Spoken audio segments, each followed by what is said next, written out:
آج ایک ایسی عظیم ہستی کا یوم ولادت ہے جس کے آنے کی خوشخبری اللہ کے محبوب صلی اللہ علیہ وسلم اور فاتح خیبر باب مدینۃ العلم سید علی المرتضیٰ شیر خدا نے دی۔ ناظرین کرام، جب یہ آیہ کریمہ نازل ہوئی تھی الا بذکر اللہ تطمئن القلوب، اس وقت ارشاد فرمایا تھا جو شخص اللہ، رسول اور میرے اہل بیت سے سچی محبت کرتا ہے اللہ تعالیٰ اس کے دل کو شفا بخشتا ہے۔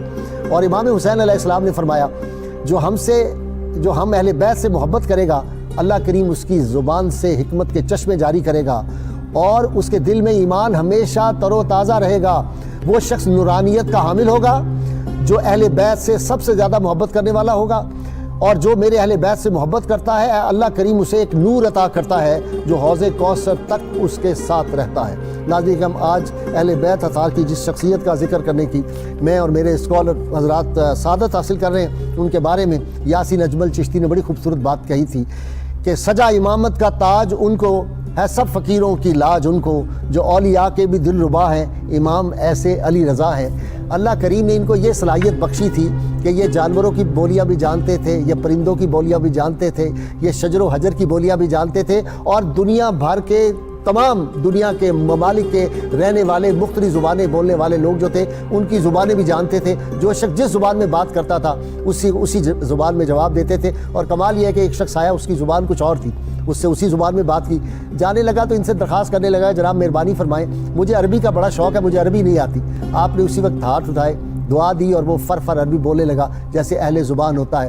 ان کی کرامات جو ہے امام علی رضا رحمۃ اللہ علیہ کی سخاوت کا یہ کلزم تھے، اور اس زمانے میں بھی ان کی سخاوت تھی، آج بھی سخاوت ہے۔ جو لوگ جاتے ہیں ایران ان کو پتہ ہوگا حکومت ایران ہمیشہ ان کی مقروض رہی ہے، آج بھی ان کی مقروض ہے، تو وہ سخاوت کے چشمے ان کے جو جاری ہیں، اس لیے یہ سلطان اقلیم رضا ہیں، یہ قوت حل عطا ہیں، یہ شیر خدا ہیں، پرتو مجتبیٰ ہے، نور شاہ کربلا ہے، نجم آل ابا ہے، آسمان ولا ہے، بحر جود و سخا، اور اہل بیت کی یہ قندیل نور جو ہے، یہ جو چشمہ رواں ہوا تھا حجاز کی وادی سے، وہ آج تک کائنات کو سیراب کر رہا ہے۔ یہ ساری روشنیاں، یہ سارے علم کے جو منابع ہیں یہ وہیں سے پھوٹتے ہیں۔ ناظرین کرام، آج حضرت امام علی رضا علیہ السلام کا یوم ولادت کے حوالے سے گفتگو کرنے کے لیے میرے ساتھ شریک گفتگو صاحبزادہ محب اللہ نوری صاحب ہیں، بڑے مشہور شیخ الحدیث ہیں اور کئی کتابوں کے مصنف ہیں، اور سید علی المرتضیٰ شیر خدا پہ بڑی مارکۃ الآراء آپ کی کتاب ہے، اور اسی طرح اہل بیت اطہار پہ اور سید اویس کرنی بھی آپ نے بڑی اعلیٰ کتاب لکھی ہوئی ہے۔ ان کے ساتھ پیر انوار حسین جلوانوی، شاعر، ادیب بابا جی، اور بڑی روحانی شخصیت ہے، تصوف پہ آپ کا بڑا کام ہے۔ ان کے ساتھ جناب پیر قمر شکور احمد صاحب، آپ ان سے بھی واقف ہیں، میرے مہمان بنتے رہتے ہیں۔ پیر صاحب بھی ادیب ہیں ماشاءاللہ، کالم نگار ہیں۔ میں ابتدا کر رہا ہوں جناب صاحبزادہ محب اللہ نوری صاحب سے۔ جی بہت مہربانی جناب غازی صاحب، آپ نے اختصار کے باوجود بڑی جامعیت کے ساتھ حضرت امام علی مقام امام علی رضا علیہ جدی علیہ السلام کے حوالے سے گفتگو فرمائی ہے۔ حقیقت یہ ہے کہ اہل بیت اطہار میں سے ہر فرد وہ اپنے جد کریم حضور نبی کریم صلی اللہ علیہ وسلم کی عظمتوں کا اور آپ کے علم کا، آپ کے اسوہ حسنہ کا بہترین مظہر، اپنے عہد کے اندر بنو ہاشم کی سب سے بزرگ ترین شخصیت حضرت امام علی رضا کی تھی، اور حرمین شریفین کے بعد دنیا میں سب سے زیادہ جس مزار پر اجتماع ہوتا ہے اور جو مرجع خلائق ہے، میں نے بھی وہاں پہ حاضری دی، آپ نے بھی یقیناً حاضری دی ہوگی، تو وہاں سب سے زیادہ اجتماع جو حضرت امام علی رضا کے رقبہ بھی کہتے ہیں بڑا حرمین شریفین کے بعد، رقبے کے اعتبار سے بھی بڑا ہے، اور خلق خدا کی وہاں پہ حاضری کے اعتبار سے بھی بہت بڑی، اور روحانی امام رضا کا وہ جو ہے حرم کہتے ہیں بہت بڑا ہے، بہت بڑا حرم ہے۔ اچھا، اور اتنی مخلوق کا خدا ہوتی ہے کہ حد نگاہ تک آپ اوپر کھڑے ہو جائیں چھت پہ، تو جہاں تک نظر جاتی ہے وہاں تک خلق خدا کی ہم بہت علم بہت تھی، یعنی حرمین شریفین کے بعد بلا مبالغہ، اور میں اگر یہ کہوں کہ کربلا محلہ اور سے بھی زیادہ یہاں پہ حاضری ہوتی ہے۔ اچھا، یہ آپ کی مقبولیت، محبوبیت اور آپ کے فضل و کمال، کیونکہ آپ کا کردار، آپ کا علم، آپ کا فضل، ہر جس پہلو سے بھی آپ دیکھیں، اللہ پاک نے آپ کو علمیت کے اندر آپ دیکھیں تو آپ کو علم وہ عطا فرمایا تھا کہ وقت کے بڑے بڑے محدثین جو تھے وہ آپ سے فیض لینے کے لیے راستوں میں کھڑے ہوتے تھے۔ چنانچہ جب آپ نیشا پور میں گئے ہیں تو وہاں پہ خلق خدا جو آپ کے استقبال کرنے والے لوگ تھے، میلوں تک اجتماع تھا، اللہ، اور اس میں محدثین کی ایک بڑی جماعت جو تھی، ان میں حافظ ابو زرع جو تھے وہ ان کی نمائندگی کرتے ہوئے آگے بڑھے، کیونکہ آپ پالکی پر سوار تھے اور وہ اوپر پردہ تھا، آپ نے آواز دی کہ اہل بیت کریم رسول اللہ صلی اللہ علیہ وسلم کے لخت جگر خدا کے لیے اپنے نانا جان کے صدقے ایک بار دیدار تو کروا دی۔ اچھا، اور ہم یہ چاہتے ہیں کہ آپ کی زبان اقدس سے آپ کے نانا جان سے کوئی بات سنیں، تو آپ نے درخواست منظور فرمائی، سواری روک دی، اور آپ نے جو ہی پردہ ہٹایا اور آپ کی لہراتی زلفیں جب کندھوں پر آئیں اس وقت یعنی 8ویں پشت کے اندر رسول اللہ صلی اللہ علیہ وسلم کے حسن و جمال کا وہ مشاہدہ جب لوگوں نے کیا تو آہو پکا کی کہ نہ تھمنے والی آوازیں تھیں، نعرے لگ رہے تھے اور لوگ لوٹ پوٹ ہو کے زمین پر گر پڑے اور آپ کی سواری جو تھی اس کے قدموں کے ساتھ چمٹ چمٹ کر بوسے دینے لگے۔ اس وقت علماء نے پھر خاموش کروایا کہ ذرا بات سنیں آپ کی۔ اس وقت آپ نے جو حدیث بیان کی، آپ نے اس حدیث کے اندر فرمایا کہ مجھے یہ حدیث، اب یہ کیا ہے جن کی حدیث ہے ان کے خانوادے سے بیان ہو رہی ہوگی، اس وقت کیا منظر ہوگا۔ آپ نے فرمایا کہ مجھے یہ حدیث میرے والد گرامی حضرت امام موسیٰ کاظم نے سنائی، انہوں نے اپنے والد گرامی حضرت امام جعفر صادق سے سنی، انہوں نے اپنے والد گرامی حضرت امام محمد باقر سے سنی، انہوں نے اپنے والد گرامی حضرت امام زین العابدین سے سنی، انہوں نے اپنے والد گرامی حضرت شہید کربلا سیدنا امام علی مقام امام حسین رضی اللہ عنہ سے سنی، انہوں نے اپنے والد گرامی حضرت علی مرتضیٰ کرم وجہ الدین سے سنی۔ اور وہ فرماتے ہیں کہ حدثنی قرۃ عینی رسول اللہ صلی اللہ علیہ وسلم حبیبی و قرۃ عینی، حضرت علی فرماتے ہیں میرے حبیب، میرے محبوب اور میری آنکھوں کی ٹھنڈک محمد مصطفیٰ صلی اللہ علیہ وسلم نے یہ حدیث بیان کی۔ حضور فرماتے ہیں کہ حدثنی جبریل علیہ السلام قال حدثنی ربی عز وجل سبحانہ و تعالیٰ، کہ مجھے یہ حدیث اللہ پاک نے بیان فرمائی۔ کیا کہ اللہ پاک فرماتا ہے کہ لا الہ الا اللہ حصنی، کہ لا الہ الا اللہ جو ہے یہ میرا قلعہ ہے، من دخل حصنی من قالها دخل حصنی، کہ جو کلمہ پڑھے گا وہ میرے قلعے کے اندر داخل ہو گیا، اور جو میرے قلعے کے اندر داخل ہو گیا آمنا، وہ جہنم کی آگ سے نجات پا گیا اور امن میں آ گیا۔ امام احمد بن حنبل رضی اللہ تعالیٰ فرماتے ہیں کہ یہ جو سند ہے کہ جو اہل بیت اطہار سے حضور اکرم صلی اللہ علیہ وسلم تک پہنچتی ہے، یہ اتنی عظیم الشان سند ہے۔ لو قرئ علی المجنون لبارئ من جنونی لا فاق من جنونی، کہ اگر وہ مجنون پر، پاگل پر، دیوانے پر پڑھی جائے تو اللہ پاک اہل بیت اطہار کے ناموں کے صدقے اللہ پاک اس کی مرض کو دور فرما دے، پوری سند کے ساتھ اگر پڑھی جائے تو۔ اور پھر ایک شخص تھا وہاں پہ، جب اس نے یہ حدیث سنی تو سننے کے بعد اس نے وصیت کی، آب زر سے لکھوائی اور کہا کہ جب فوت ہو جاؤں تو میرے کفن میں رکھ دینا۔ اللہ، جب وہ اگلا دن ہوا تو رات کو کسی کو خواب میں ملا، انہوں نے پوچھا تیرے ساتھ کیا معاملہ ہوا؟ انہوں نے کہا کہ اللہ نے اہل بیت کے اسماء گرامی اور اس حدیث کے صدقے اللہ پاک نے کلمے کی برکت سے اللہ نے مجھے میرا معاملہ جو ہے وہ مجھے مغفرت سبحان اللہ۔ جی پیر صاحب قبلہ، جی میں آتا ہوں دوبارہ صاحب آپ کے پاس۔ جی شان سیدنا امام علی رضا علیہ السلام۔ بسم اللہ الرحمن الرحیم۔ جیسے آپ فرما رہے تھے کہ ایک شعر میرے ذہن سے نہیں نکل رہا تھا، وہ نکل نہیں رہا تھا، میرے ذہن میں ایک شعر آ رہا تھا سبحان اللہ۔ تو وہ میں آپ کی خدمت میں پیش کرنے کی سعادت حاصل کرتا ہوں۔ ابھی میں نے لکھا ہے جی ارشاد کہ آل محمد کی محبت میں جو مر جاتا ہے، واہ واہ واہ واہ واہ سبحان اللہ، آل محمد کی محبت میں جو مر جاتا ہے وہ شہیدوں کی محافل میں سنور جاتا ہے۔ واہ واہ واہ واہ واہ واہ، وہ شہیدوں کی محافل میں سنور جاتا ہے، سنور جاتا ہے۔ واہ واہ۔ اور جن کا نام لے کر، شہید کا اصلی معنی ہے گواہ، جن کا نام لے کر آل محمد کا جب بھی نام لیا جائے، میرے نزدیک تمام فرشتے، تمام ائمہ کرام، بلکہ خود محمد عربی اس کے شاہد بن جاتے ہیں سبحان اللہ، کہ میری آل پاک کا یہ موہب ہے۔ سبحان اللہ۔ اور جہاں تک علی پاک کا تعلق ہے، نام تو ان کا بھی علی ہے نا، لیکن حضرت امام تقی کے والد ہے، اور ادھر حضرت امام موسیٰ کاظم کے صاحبزادے ہیں۔ حضرت موسیٰ کاظم۔ میں نے بیان کیا تھا کہ موسیٰ کیوں ان کا نام رکھا گیا، اس لیے کہ ان کی پیدائش ہی اس جگہ سے ہوئی ہے جہاں حضور اکرم صلی اللہ علیہ وسلم کی والدہ مائدہ نے مقام ابوا میں وصال فرمایا تھا۔ اچھا، اور رسول پاک صلی اللہ علیہ وسلم 6 سال کی عمر میں وہاں روتے رہے تھے اپنی والدہ کے سینہ انور سے چپٹ کر، وہ پانی جو آپ کے آنکھوں سے ٹپکا وہ موسیٰ کاظم کی صورت پر ظاہر ہوا تھا۔ واہ واہ واہ واہ واہ، اس لیے ان کا نام موسیٰ رکھا گیا، جیسے موسیٰ علیہ السلام پانی سے نکلے تھے، ان کا نور مصطفیٰ کی آنکھوں سے ظہور پذیر ہوا۔ سبحان اللہ۔ یہ ان کے صاحبزادے ہیں، اور کرامات کے، تعلیمات کے، حقائق اور معارف کے ایک مینار نور ہے۔ اگر دیکھا جائے تو تمام کی کرامتیں اس ایک ذات علی رضا میں جمع ہو جاتی ہے۔ سبحان اللہ۔ بلکہ خود آپ کے والد ماجد حضرت موسیٰ کاظم سلام اللہ علیہ نے ارشاد فرمایا کہ میں نے رسول پاک صلی اللہ علیہ وسلم کو اور مولا کائنات علیہ السلام کو عالم رویا میں دیکھا، اور حضور کا فرمان ہے من رآنی فی المنام فسیرانی فی الیقظۃ، جس نے مجھے خواب میں دیکھا وہ عنقریب مجھے بیداری میں بھی دیکھے گا۔ من رآنی فی المنام فقد رآنی وَإِنَّ الشَّيْطَانَ لَا يَتَمَثَّلُ بِي، جس نے مجھے عالم رویا میں، خواب میں، عالم مثال میں دیکھا، اس نے واقعی مجھے دیکھا، کیونکہ شیطان میری صورت میں نہیں آ سکتا۔ یہ تو صورت مظہر ذات حق ہے، اس صورت پر کیسے کوئی غیر آ سکتا ہے؟ تو فرماتے ہیں میں نے دیکھا کہ حضور پاک فرما رہے ہیں اے موسیٰ کاظم مولا کائنات بھی ساتھ ہے، یہ خدا کے نور سے ہے تیرا بیٹا علی رضا، واہ سبحان اللہ یہ سبحان سب خدا تعالیٰ کے نور سے ہے۔ سبحان اللہ۔ میں کہوں گا کہ اعلیٰ حضرت نے سنا کر نہیں کہا بلکہ مشاہدہ کر کے فرمایا ہے تو ہے عین نور، تیرا سب کہلاتا ہے بیٹا، واہ تیری نسل پاک میں ہے بچہ بچہ نور کا، اور جو بھی یہ بیان کرے گا وہ حقائق اور معارف پہ منحصر ہوگا، اور اس کی جو حکمتیں ہیں وہ سب صائب ہوگی، اور علماء اور فضلاء اور بڑے بڑے حکماء اس کی محافل سے فیض حاصل کریں گے اور اس کے پیچھے بھاگیں گے۔ آپ نیشا پور سے جب ایران کی طرف آئے تو ایک قافلہ کے ساتھ تھے، راستے میں علماء کو پتہ چلا تو وہ آپ کی زیارت کے لیے امڑ پڑے۔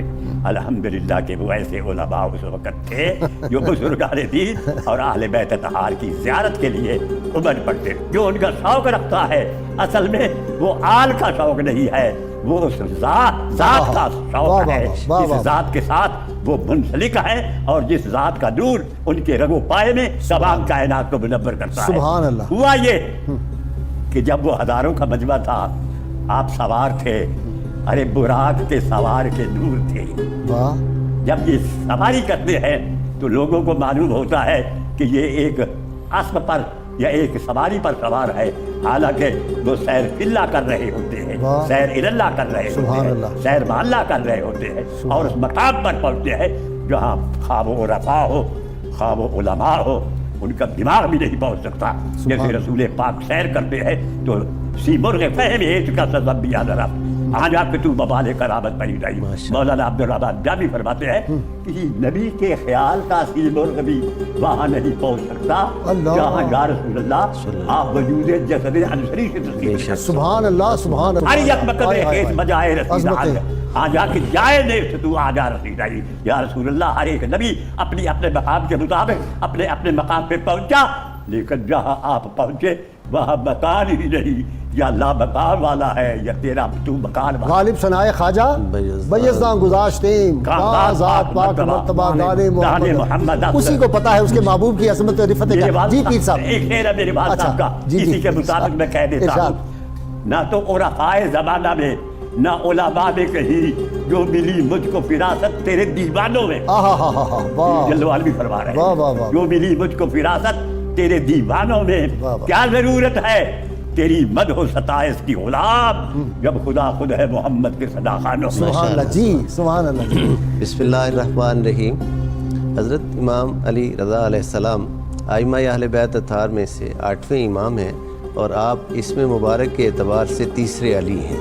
حضرت امام علی رضا علیہ السلام کو اللہ تعالیٰ نے جو عظمتیں جو شان عطا فرمائیں اس کا اندازہ اس ایک بات سے بخوبی لگایا جا سکتا ہے کہ آپ کی ولادت پاک کے لیے قدرت نے ایک خاص اہتمام و انتظام کیا، اور وہ حسن انتخاب اللہ جل مجدہ الکریم کی طرف سے یہ ہوا کہ آپ کی حضرت آپ کی دادی جان جناب حضرت حمیدہ خاتون کو حضور رسالت مآب صلی اللہ علیہ وآلہ وسلم نے خود بشارت دی کہ میرے بیٹے موسیٰ کاظم کا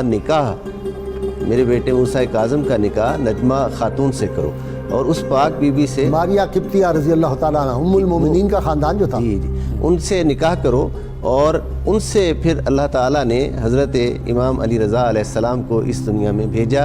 یہ حسن انتظام اور حسن انتخاب، یعنی وہ نکاح جو آپ کی منظوری سے ہو رہا ہے اور آپ کے فرمان سے ہو رہا ہے، اس کا مقصد ہی یہ ہے کہ اس ہستی کی تشریف آوری کے لیے جو پاکیزہ وطن چاہیے اس کا انتخاب بھی سرکار دو جہاں صلی اللہ علیہ وآلہ وسلم خود فرما رہے ہیں۔ وطن مادر سے آوازیں کیسی آتی؟ جی بے شک، تسبیح و تحلیل کی حضرت فرماتی ہیں حضرت نجمہ خاتون آپ کی مادر گرامی کہ میں نے ایام حمل میں اپنے اس پیارے بیٹے کی تسبیح و تحلیل کی آوازیں جو ہیں وہ اپنے شکم سے سنتی تھی، اور یہ اتنی شان والے اور اتنی عظمت والے تھے، اور ولادت کے فوراً بعد آپ نے سجدہ کیا اور کچھ ایسا کلام فرمایا جس کو میں سنا تو صحیح لیکن سمجھ نہ سکی، تو میں نے اپنے شوہر نامدار سے عرض کیا آقا اس نے ایسی کوئی کلمات کہے ہیں جو میں سمجھ نہیں سکی، تو آپ نے فرمایا یہ اللہ جل مجدہ الکریم کی قدرتوں کے مظہر ہیں، اور یہ میرا بیٹا میرے بعد امام ہے۔ یعنی گویا آپ نے 18 بیٹے ہیں حضرت امام موسیٰ کاظم علیہ السلام کے، ان میں سے آپ نے بوقت ولادت ہی یہ خبر دے دی کہ یہ میرا بیٹا جو ہے یہ امام ہے۔ اب حضرت امام علی رضا علیہ السلام کی عمر مبارک، چونکہ حضرت امام موسیٰ کاظم علیہ السلام کو ہارون الرشید کے دور میں مختلف مصائب کا سامنا رہا، اسیری اور اس طرح کے معاملات رہے، اللہ تعالیٰ کی طرف سے کاظم ان کا لقب ہی اس نسبت سے تھا کہ غصہ کو پی لینے والے۔ آپ نے 20 برس کی عمر میں مسند علم حدیث جو ہے وہ سنبھالی اور مسند افتاء کو سنبھالا۔ اب ہم اگر دیکھیں تو یہ وہ وقت ہے جو حضرت امام مالک محدث مدینہ ایک طرف رضی اللہ تعالیٰ عنہ وہ علم بانٹ رہے ہیں، کریم آقا صلی اللہ علیہ وآلہ وسلم کا فیض حدیث بانٹ رہے ہیں، اور محدث مدینہ حضرت امام مالک علیہ رحمت جو مدینہ کے گلی کوچوں کا اتنا ادب کرتے ہیں، انہوں نے اس فرزند رسول کا کتنا ادب کیا ہوگا اور کتنا احترام کیا ہوگا۔ اور دوسری طرف حضرت امام علی رضا کرخی سے بھی ان کی ہے، جی میں عرض کرتا ہوں، حضرت امام علی رضا علیہ السلام مسند افتاء پر تشریف فرما ہے۔ حضرت معروف کرخی رحمۃ اللہ تعالیٰ جو اکابر صوفیاء میں اور حضرت جنید بغدادی علیہ رحمت کے بھی مشائخ میں سے دادا پیر ہیں، حضرت سری سکتی تھے ان کے مرید اور خلیفہ، داتا گنج بخش کے بھی مشاہد، حضرت داتا داتا گنج گنج بخش تو بخش پھر آگے اوپر جا کے ترتا، حضرت داتا گنج بخش علی اجویری نے علیہ رحمہ نے ہی کشف المحجوب میں اس بات کو بیان فرمایا اپنے مشائخ کے تذکرہ میں کہ حضرت معروف کرخی ابتداً غیر مسلم تھے، اور آپ نے حضرت امام علی رضا علیہ السلام کے دستے حق پرست پر اسلام قبول کیا، اور آپ سے ہی تعلیم طریقت جو ہے وہ اور فیض طریقت جو ہے وہ پایا۔ اب ذرا غور طلب امر یہ ہے، اور ہمارے ناظرین و سامعین کے سمجھنے کی بات یہ ہے کہ جنید بغدادی علیہ رحمت کے دادا مرشد جن کے دستے حق پرست پر اسلام قبول کرتے ہیں اور ان سے فیض طریقت پاتے ہیں، جن کا غلام اس شان کا مالک ہے، اس آقا اور مولا کی اپنی شان کیا اگلی ہوگی۔ بات شیخ عبدالحق محدث دہلوی فرماتے ہیں کہ 4 اولیاء ایسے ہیں جو اپنی قبول میں اسی طرح زندہ ہے جس طرح ظاہری حیات میں تھے، جن میں سے ایک معروف کرخی اور دوسرے سیدنا عبد القادر جیلانی صاحبزادہ صاحب۔ حضرت علی کے چہرے کو دیکھنا عبادت ہے، آپ صلی اللہ علیہ وسلم نے فرمایا تھا کیا ہر اہل بیت تھار کے حدیث پاک میں آتا ہے کہ اذا روز ذکر اللہ، اہل اللہ کی نشانی یہ بیان کی گئی ہے کہ جب اس کی زیارت کی جائے تو اللہ یاد آ جائے۔ ٹھیک، جب عام ایک شخص جو ہے اللہ کا نیک بندہ، اس کی یہ شان ہے، جن کے خون میں، جن کے خمیر میں خون رسول شامل ہو، نور رسول شامل ہو، ان کی وجاہت اور ان کی کیا، ان کو تو بلاوت دیکھنا جو ہے وہ سراسر عبادت ہے۔ جب انہوں نے آپ نے حدیث بیان کی اور حدیث بیان کرنے کے بعد آپ چل دیے، اس وقت لوگوں نے شمار کیا کہ جن کے ہاتھوں میں قلم زبات اور کاغذ تھے وہ 20,000 ان کی تعداد تھی محدثین کی، آپ سے حدیث سننے کے لیے آئے تھے۔ سبحان اللہ، سبحان۔ اسی سند کے ساتھ آپ نے ایک اور موقع پر ایک حدیث بیان فرمایا۔ اچھا، یہ وہی حدیث ہے جو حضرت ابو ہریرہ سے بھی روایت ہے؟ جی وہ بھی ہے نا؟ جی جی کہ جسے کلمہ پڑھا وہ جی، داخلہ وہ فی مختلف الجنہ۔ صحابہ سے اور بھی بہت سے صحابہ سے۔ اچھا ٹھیک۔ ایک اور حدیث پاک جو آپ نے اسی سند کے ساتھ روایت کی، اس میں آپ نے فرمایا کہ حضور اکرم صلی اللہ علیہ وسلم نے فرمایا کہ من لم یؤمن بشفاعتی فلا انال اللہ شفاعتی، جو میری شفاعت پر یقین نہیں رکھتا اللہ کرے وہ میری شفاعت سے محروم رہے۔ آگے فرمایا کہ انما شفاعتی لأہل الکبائر، کہ میری شفاعت ان لوگوں کے لیے جو بڑے بڑے گناہ کریں، مجرم اور بڑے بڑے گناہ گار ہیں۔ یہ وہ حدیث ہے جو آپ باب السلام سے جب مواجہ انور کی طرف جاتے ہیں تو ریاض الجنہ سے پہلے جو چھوٹی دروازہ ہے اس پر سریری الفاظ کے اندر یہ حدیث لکھی ہوئی ہے۔ علامہ اقبال نے بڑا خوبصورت ایک شعر مجھے یاد آیا، ارشاد۔ وہ باقیات اقبال میں ہے، کہتے ہیں رکھی ہوئی کام آئی جاتی ہے، جب یہ جنس اترتی ہے فصل تو کچھ لوگ رکھ لیتے ہیں، جب مہنگی ہوتی ہے تو بیچتے ہیں، کہتے ہیں میں نے بھی ایک جنس سنبھال کے رکھی اچھا۔ رکھی ہوئی کام آئی جاتی ہے، جن سے اس یہاں عجیب شے ہے، کوئی اسے ڈھونڈتا ملے گا ذرے شفاعت دکھا دکھا کر۔ واہ واہ واہ واہ واہ۔ اور اعلیٰ حضرت نے بھی اسی مضمون کو اور آگے بڑھا کہتے ہیں کہ کیا ذوق افزا شفاعت ہے تمہاری واہ واہ، اور قرض لیتی ہے گناہ پرہیزگاری واہ واہ۔ جب حضور کی شفاعت کے جلوے دیکھیں گے پرہیزگار بھی کہتے گناہ دے دو۔ اور اعلیٰ حضرت نے یہ کہا پیش یا مجدہ شفاعت کا سناتے جائیں گے، آپ روتے جائیں گے ہم کو ہنساتے جائیں گے۔ حضور اکرم صلی اللہ علیہ وسلم کی اور آپ کا ابھی بات کر رہے تھے کہ آپ کا تو براہ راست فیضان جو ہے، اور حضور اکرم صلی اللہ علیہ وسلم کی ذات سے ایک رابطہ تھا۔ ایک صاحب کو انہیں خواب آیا، انہوں نے دیکھا کہ وہاں اپنے شہر کی اس مسجد کے اندر انہوں نے دیکھا کہ حضور اکرم صلی اللہ علیہ وسلم تشریف فرما ہے، اور آپ کے آگے ایک تھال ہے، اور اس تھال میں سیحانی کھجور مدینہ پاک کی، آپ جانتے ہیں مدینہ پاک کی کھجوروں کی بھی سبحان اللہ اجوا بھی ہے، کائنات میں کہیں ایسی کھجوریں بھی ہے، اور بھی بہت چیزیں تھی۔ سب سے بڑھ کے اجوا ہے جی، سیدنا بلال حبشی کے جو دکان سے ملتی تھی۔ آپ نے سرکار نے ایک مٹھی بھری اور مجھے عطا فرما دی، میں نے گنی تو وہ 18 تھی۔ دل میں خیال آیا کہ شاید میری عمر 18 سال باقی رہ گئی، تو یہ اس کی طرف اشارہ ہے۔ کہتے ہیں کہ کچھ دن گزرے تو شہر میں اعلان ہوا کہ یہاں پہ حضرت امام علی رضا تشریف لائے ہیں، تو میں بھی زیارت کے لیے گیا، دیکھا کہ وہی منظر ہے، اسی جگہ پہ تشریف فرمایا جہاں حضور اکرم صلی اللہ علیہ وسلم تشریف فرما تھے، اسی طرح آگے تھال ایک پڑا ہے۔ جب مجھے دیکھا تو آپ نے ایک مٹھی بھری اور مجھے عطا فرمائی، میں نے گنی تو وہ 18 تھی۔ میں نے کہا فرزند رسول مہربانی فرمائیں اور کچھ مجھے اور بھی زیادہ عطا فرما دیں. آپ نے فرمایا لو زیادہ رسول اللہ صلی اللہ علیہ وسلم اللہ اکبر. اگر حضور زیادہ دیتے تو میں بھی زیادہ. یہ وہ رابطہ جو کل بھی ایک رابطہ ہے, گویا کہ یوں سمجھیں کہ وہ اس کا ایک مطلب وہ بھی نکلا جو بابا جی نے حدیث بابا جی پاک جو بات کر رہے پڑھی تھے کہ جو رسول اللہ صلی اللہ علیہ وسلم کو خواب میں دیکھتا ہے وہ خواب نہیں ہے, وہ تو حقیقت ہوتی ہے, وہ حقیقت ہوتی ہے جی. ناظرین کرام, بہت مختصر وقفہ درود پاک میں بھی سنوں گا, آپ بھی سنیں گے اور ہم پڑھیں گے درود پاک. ہمارے ساتھ رہیے گا. اللهم صل على سيدنا ومولانا محمد وعلى سيدنا علي وسيدتنا فاطمة وسيدتنا زينب وسيدنا حسن وسيدنا حسين وعلى آله وصحبه وبارك وسلم. اللهم صل على سيدنا ومولانا محمد وعلى سيدنا علي وسيدتنا فاطمة وسيدتنا زينب وسيدنا حسن وسيدنا حسين وعلى آله وصحبه وبارك وسلم. وعلى آله وصحبه وبارك وسلم. ویلکم بیک ناظرین کرام. ڈاکٹر جامی صاحب, کمال ہے کہ نوجوانی میں 18,000 تو مسائل لکھے, دنیا کی ساری زبانیں جانتے تھے. کوئی آتا ہے وہ عربی میں بات کرتا ہے تو عربی میں جواب ہے, کوئی فارسی میں کرتا ہے فارسی میں, کوئی یونانی میں بات کرتا ہے یونانی میں, دنیا کی ساری زبانیں. والدہ کے پیٹ میں اللہ اللہ سبحان اللہ کی آواز بطن مادر میں جو ہے وہ وہاں سے ذکر کرتے ہوئے آتی ہیں. تو یہ اہل بیت اطہار کو یہ ساری خوبیاں, یہ عظمت رفتیں جو ہیں وہ وہابی ہوتی ہیں. غازی صاحب, بنیادی طور پر آپ نے خوب کہا کہ اللہ تعالیٰ نے قرآن مجید میں ایک آیت فرمائی ہے, اللہ یجتبی من یشاء ویہدی الیہ من ینیب. ٹھیک, اللہ تعالیٰ کچھ لوگوں کو تو مقام مجتبی شروع سے دے دیتا ہے, ٹھیک, سلیکٹڈ ونز ہوتے ہیں. سلیکٹڈ ہوتے ہیں, اور کچھ لوگوں کو پھر راہ انابت دکھاتا ہے, وہ بھی بالآخر وہاں تک چلے جاتے ہیں. ٹھیک, تو ائمہ اہل بیت یہ نسلی قرب کی وجہ سے یا حضور نبی اکرم صلی اللہ علیہ وسلم کے ساتھ سلسلہ نور کے قرب تام کی وجہ سے یہ اس پیک کر کے لوگ ہیں کہ یہاں واہب ہی واہب ہے. واہ واہ واہ, بلکہ اس کی غازی صاحب یہ دیکھیں کہ حتیٰ کہ تاریخ نے یہاں تک بھی وہ منظر محفوظ کیا. اعلیٰ حضرت رحمۃ اللہ علیہ جیسے محتاط علماء وہ بھی کہتے ہیں کہ جب آپ طوس کے علاقے میں تشریف لے گئے, نیشا پور, تو وہاں لوگوں نے آپ کے جو چہرے کی تابانی دیکھی اور آپ کے چہرے کی چمک دیکھی. غازی صاحب یہ حضور نبی, اور آپ نے وہ ڈالا ہوا تھا کیا, نقاب چہرے پہ ڈالا نقاب کیا ہوا تھا. پھر جب آپ کا نقاب اٹھایا گیا اور لوگوں نے چہرے پر جو انوار کا ایک عظیم حالہ دیکھا اور اس میں آپ کے نقش و نین کی وہ چمکتی صورت دیکھی, تو وہاں کوئی چیخیں مارنے لگا. وہ جو نعت ہے اعلیٰ حضرت کی یا مولانا حسن رضا خان کی ہے, ایک جھلک دیکھنے کی تاب نہیں عالم کو, وہ اگر جلوہ کرے کون تماشائی. حسن رضا خان ہے تو وہی نور ہے, وہی نور ہے. وہ اگر جلوہ کرے کون تماشائی ہے. امام حسن بالکل دیکھ کے سیدنا صدیق اکبر رضی اللہ تعالیٰ کہتے ہیں, علی یہ تو بالکل حضور کی شبیہ مبارک. بالکل شبیہ مبارک, بالکل ٹھیک. تو ایک تو وہ آپ کا ملتا ہے, تو اس کا مطلب کہ جہاں چہرہ مبارک پر انوار الہیہ کی یہ صورت ہے, یہ کہاں سے آ رہی ہے؟ یہ بنیادی طور پر حضور نبی اکرم صلی اللہ علیہ وسلم کے چہرہ مبارک کا عکس خاص ہے, وہی تسلسل آ رہا ہے.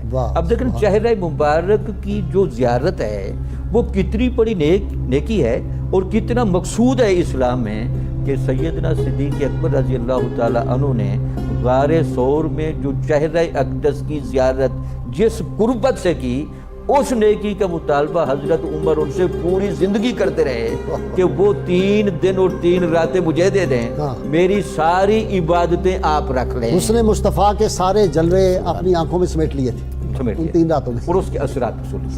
ایک تو یہ آپ کو لکھ.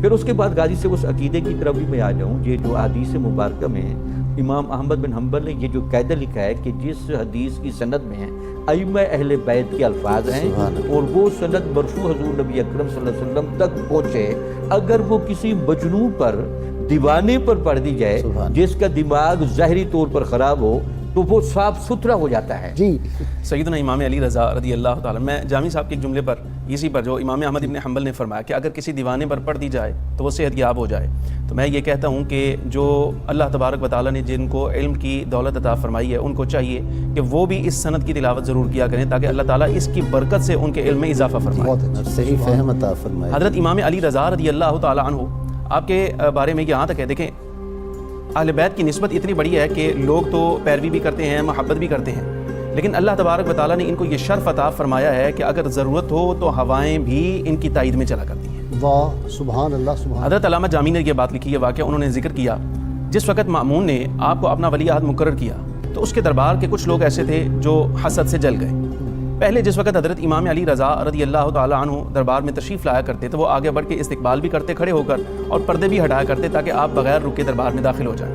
لیکن اس مرتبہ انہوں نے بالکل اتفاق کر لیا کہ اب جب امام علی رضا آئیں کوئی کھڑا نہ ہو، نہ کوئی کھڑا ہوگا اور نہ پردہ ہٹائے گا. ٹھیک. جب پہلی مرتبہ آپ تشریف لائے ان کے اس اتفاق کے بعد تو انہوں نے مجبوراً اٹھ کے کھڑے بھی استقبال بھی کیا اور پردے بھی ہٹائے. بعد میں ایک دوسرے کو کوسنے لگے کہ تم نے یہ ایسا کیوں کیا؟ کہا اچھا پھر دوبارہ اتفاق کرتے ہیں کہ آئندہ اگر ایسا معاملہ ہوا تو پھر جو سزا بنے گی وہ آپس میں طے کر لیں گے. حضرت امام علی رضا رضی اللہ تعالیٰ عنہ جب دوسری مرتبہ تشریف لائے تو اب نہ ان میں سے کوئی کھڑا ہوا اور نہ کسی نے آگے ہٹ کے پردہ ہٹایا. تو حضرت امام علی رضا کے داخل ہوتے ہی ایک ہوا چلی، پردے ہٹ گئے، آپ اندر داخل ہوئے اور ہوا فوراً تھم گئی. سبحان اللہ. شاید اتفاق ہو سکتا ہے، لیکن جس وقت آپ اپنا کام کر کے واپس دربار سے ایوان سے باہر آ رہے ہیں تو پھر وہی دوبارہ ہوا چلتی ہے اور پردے ہٹ جاتے ہیں اور امام علی رضا بغیر رکاوٹ کے باہر تشریف لے جاتے ہیں. وہ آپس میں ایک دوسرے کے ساتھ بات کرتے ہوئے کہتے ہیں کہ اللہ تبارک و تعالیٰ جن کو اپنا دوست بنا لے تو پھر ہم جیسوں کو ان کی خدمت کی ضرورت نہیں رہ جاتی. اللہ اپنی کئی مخلوقات میں سے کسی مخلوق کو ان کی خدمت کے لیے مقرر کر دیتا ہے. پیر صاحب امام رضا علیہ السلام نے فرمایا تم میں سے ہر شخص پر امر بالمعروف اور نہی عن المنکر واجب ہے، اور فرمایا اگر تم یہ نہیں کرو گے تو تم پر بدترین لوگ مسلط ہو جائیں گے، اس وقت نیک لوگوں کی دعا بھی اثر نہیں کرے گی، وہ بھی قبول نہیں ہوگی. اللہ اکبر. جی موجودہ حالات کے تناظر میں اگر اس ارشاد عالی شان کا ذرا اس پہ غور کیا جائے تو ہمیں بہت اچھی طرح سمجھ آ جانی چاہیے کہ آپ کا صدیوں پہلے کا یہ فرمان کتنا مبنی بر حقیقت ہے. حضرت امام علی رضا علیہ السلام نے 6 بادشاہوں کا زمانہ جو ہے ظاہری طور پر دیکھا. منصور کے دور میں ولادت ہوئی اور مامون الرشید کے دور میں آپ کی شہادت ہوتی ہے. جی یہ دشمن بھی تھے، دل سے بغض بھی رکھا، میں عرض کرتا تو دامادی میں بھی لے لیا. یہ میں ذرا عرض کرتا سمجھا. ہوں. اصل بات یہ ہے کہ مامون الرشید نے ہارون الرشید نے اپنے 2 بیٹوں میں سلطنت تقسیم کی تھی، ایک امین میں دوسری مامون میں. امین نسبتاً اچھا کردار کا حامل نہیں تھا، مامون الرشید علم دوست بھی تھا اور باقی اس میں بہت ساری اچھائیاں تھیں. امین تھا اس کی عرب زوجہ سے، جس کی وجہ سے امین کی طرف عرب سرداروں کی بہت زیادہ رغبت تھی. اب جب اقتدار مامون نے کامل حاصل کر لیا، اپنے بھائی کے سے بھی لے لیا اقتدار، تو اس وقت عرب جو تھے وہ مامون الرشید کے مخالف ہو گئے. اب اس میں سیاسی حکمت عملی کے طور پر مامون کی یہ مجبوری تھی کہ وہ عرب کو اور عرب سرداروں کو کہ اس عظیم ہستی کو جس کا تمام اہل عرب احترام کرتے ہیں، پوری کائنات انسانی احترام کرتی ہے، ملت اسلامیہ احترام کرتی تھی، ان کو وہ اپنے قریب کرے. اور اس مقصد کے لیے باقاعدہ آپ کو مدینہ طیبہ سے بلایا گیا. آپ نے پس و پیش بھی کی، ناپسندیدگی کا اظہار کیا، لیکن بہرحال اصرار پر آپ تشریف لائے. اور جب آپ تشریف لائے تو اس موقع پر آپ سے یہ عرض کیا گیا کہ آپ کو ولی عہد جو ہے وہ میں مقرر کرنا چاہتا ہوں. آپ نے فرمایا کہ اس میں شرائط جو ہیں وہ ہماری ہوں گی. اچھا، کیونکہ خواہش تمہاری ہے اس لیے ہماری شرائط جو ہیں اس کے مطابق آپ کی شرائط بھی لکھی گئیں اور اس معاہدہ شرائط کے مطابق ہی آپ کو ولی عہد جو ہے وہ مقرر کیا گیا. آپ نے فرمایا کہ جو کچھ تم لکھ رہے ہو، لکھوا رہے ہو، میں بھی کہہ رہا ہوں، یہ سب تمہاری خواہش پر ہے، لیکن جو ہمارے پاس ہمارے آباء کا روحانی علم ہے وہ بتا رہا ہے کہ یہ ولی عہدی ممکن نہیں ہوگی، اس کا وقت نہیں آئے گا. اچھا، یعنی یہ آپ نے وضاحت فرمائی. کتاب الجفر اور جامعہ کا آپ نے ارشاد فرمایا، جو خاص علوم پر مبنی کتب حضور علیہ السلام سے حضرت مولا علی مرتضیٰ سے ان کو حاصل ہیں. فرمایا جفر اور جامعہ اس کی تصدیق نہیں کرتی کہ یہ جو ہے وہ پورا ہو سکے گا. نتیجتاً یہی ہوا کہ جیسے ہی آپ کو ولی عہد مقرر کیا، آپ کے نام کا سکہ جاری کیا، تو جو دیگر لوگ تھے بنو عباس کے غیر عرب لوگ تھے وہ مخالف ہونا شروع ہو گئے. انہوں نے کہا یہ کیا آپ نے کیا کہ ولی عہد بھی بنا لیا، بیٹی کا رشتہ بھی دے دیا اور اس کے بعد نام کا سکہ جو ہے وہ رائج کر دیا. انہوں نے حسد کی بنا پر اپنا اثر رسوخ استعمال کرتے ہوئے کچھ وقت گزرنے کے بعد حضرت امام علی رضا علیہ السلام کو مامون الرشید ہی کے ذریعہ سے زہر دلوا کر. اچھا، آپ نے خود پیش گوئی بھی تو فرمائی تھی کہ مجھے زہر بھی مامون دلوائے گا. دلوائے گا. وہی اشارہ اسی طرف تھا نا کہ ولی عہد کی ضرورت تو تب ہے جب تیرا دور ختم ہو، تب میں بھروں. پیر صاحب ایسے ہی علم علم جعفر بڑا زبردست علم ہے. اب تو لوگ ہی اس کے نہیں رہے, کم رہ گئے, لیکن میں نے کچھ زندگی میں دیکھے لوگ جن کو اس پہ کمانڈ تھی, کمال تھا. جی بے شک. جی علم باطن کی علم لدنی کی تو قرآن حکیم تعریف کر رہا ہے. حضرت خضر اور حضرت موسیٰ علیہ السلام کا جہاں ملاقات ہے وہاں ارشاد ہوتا ہے فوجد عبدا من عبادنا آتیناہ رحمتا من عندنا وعلمناہ من لدنا علما.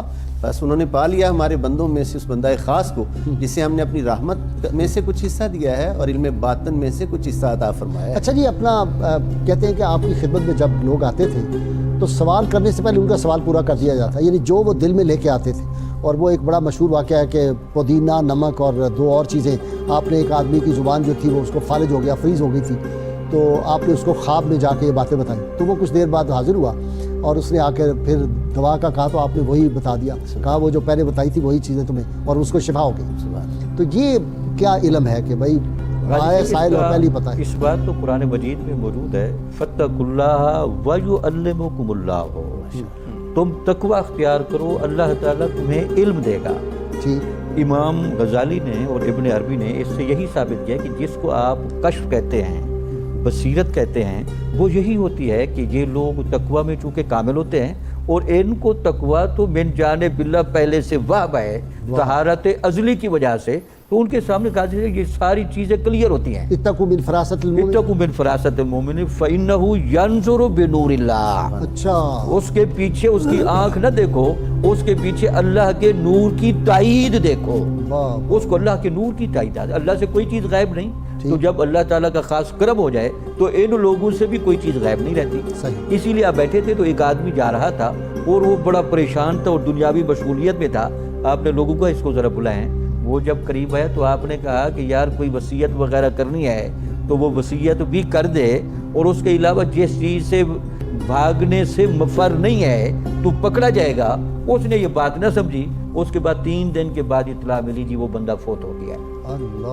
یعنی ان لوگوں کو, اس کے علاوہ غازی صاحب, ان کو یہاں تک اندازہ لگتا ہے حتیٰ کہ ہمارے محدثین نے یہ جو بات لکھی, یہ حضرت ابو ہریرہ رضی اللہ تعالیٰ عنہ کہتے ہیں کہ حضور نبی اکرم صلی اللہ علیہ وسلم نے مجھے 2 علم دیے.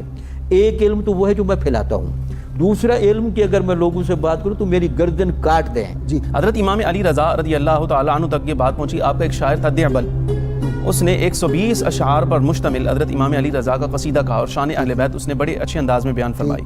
تو آپ نے وہ قصیدہ جب سنا تو اس میں 2 شعر ایسے تھے, اس کی زبان سے سن کر آپ نے فرمایا تھا رو بھی پڑے اور ساتھ ارشاد فرمایا دعبل ایسا لگتا ہے جیسے اللہ تبارک و تعالیٰ نے تیری تائید کے لیے حضرت روح القدس جبریل امین علیہ السلام کو ان 2 شعروں کے لیے بھیجا تھا. ڈاکٹر صاحب یہ دابل ہے یا دیبل ہے؟ ذرا تلفظ بتا کی طرف سے دیبل پڑھتے جاتا. اچھا, میں نے کہا احتیاطاً ذرا. جی. اور پھر اس کے بعد آپ نے 600 دینار پر مشتمل کچھ پیسے جو ہیں وہ اس کو بھیجے. اس نے کہا جی میں نے یہ قصیدہ آپ سے اس لیے نہیں کہا تھا کہ مجھے آپ سے کوئی مالی معاونت چاہیے, ہاں اگر آپ نے مجھے کچھ عنایت کرنا ہے تو اپنی طرف سے ایک جبہ عنایت فرما دیں, اپنی قمیض دے دیں, برکت کے لیے میں اس کو سنبھال لوں گا. تو آپ نے اپنا وہ جبہ, وہ تھیلی بھی دے دی پیسوں والی اور جبہ بھی وہ دیا جس پر اہل قوم کے 1000 دینار کا خرچ آیا تھا. انتہائی قیمتی لباس آپ نے اس کو عطا فرمایا.